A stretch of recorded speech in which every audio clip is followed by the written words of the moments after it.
Hello, and thanks for joining me. I'm Trinity Kinslow. Breaking news right now in Greece, thousands are being evacuated as wildfires rage out of control. Around 10,000 tourists on the island of Rhodes are leaving by foot and by sea as fire and smoke balloon into the sky, closing in on properties and beaches. CNN is learning that at least 12 hotels are being impacted in what Greek officials are calling the largest evacuation in the country's history. Greece is currently experiencing its longest heat wave on record. Temperatures have soared into the triple digits for almost 3 weeks. The dangerous heat is also posing a threat across much of the United States. Heat alerts are in effect for over 100 million people. The Southwest is getting hit the hardest. Phoenix will likely top 110 degrees for the 30th day in a row on Saturday. But some relief is on the way for the region.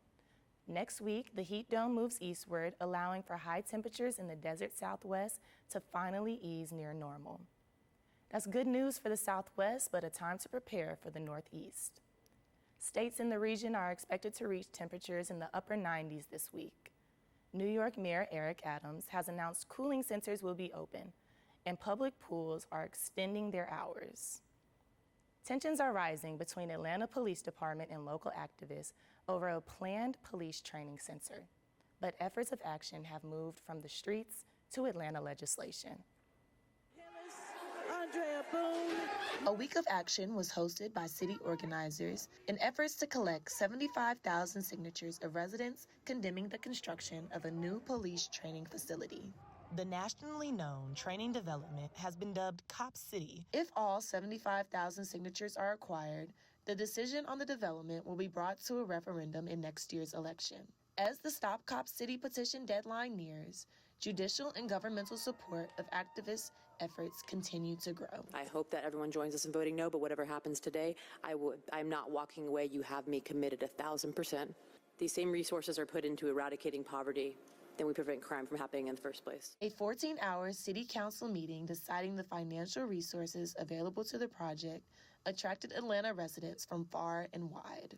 Council members Jason Dozier and Liliana Bakhtiari pleaded with their colleagues to vote no on a $30 million funding plan. We've had a significant amount of debate these last 2 to 3 years. You've heard from environmental activists, from scientists, from doctors.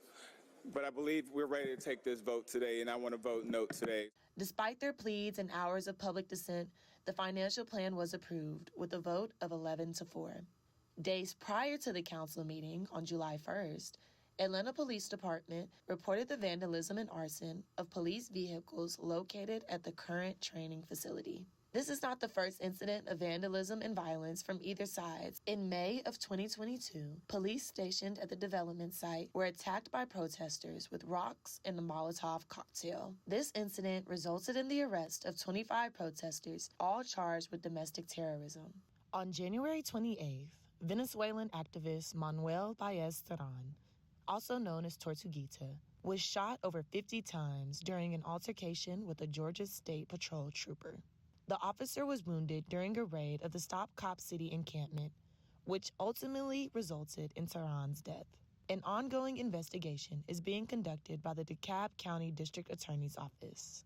Atlanta Mayor Andre Dickens insists that the facility will be built despite any efforts to stop the construction.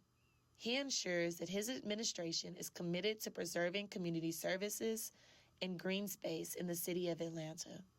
As the August 15 deadline for petition signatures inches near, more protests and calls to action are to be expected in the metropolitan Atlanta area.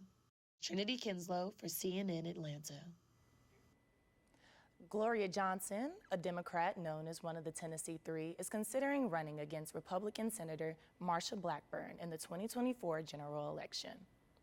Johnson and the other Tennessee Three state lawmakers, Justin Jones and Justin Pearson, gained national attention in April after being expelled from the legislature for holding a demonstration advocating for gun safety laws on the floor of the state house. Johnson was the only member involved in the protests not expelled.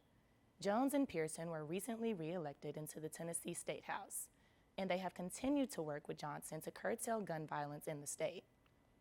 Last week, Johnson issued a statement condemning Marsha Blackburn for, quote, Standing with Bullies. Johnson has yet to officially announce her candidacy, but Tennesseans are expecting her announcement in the coming days.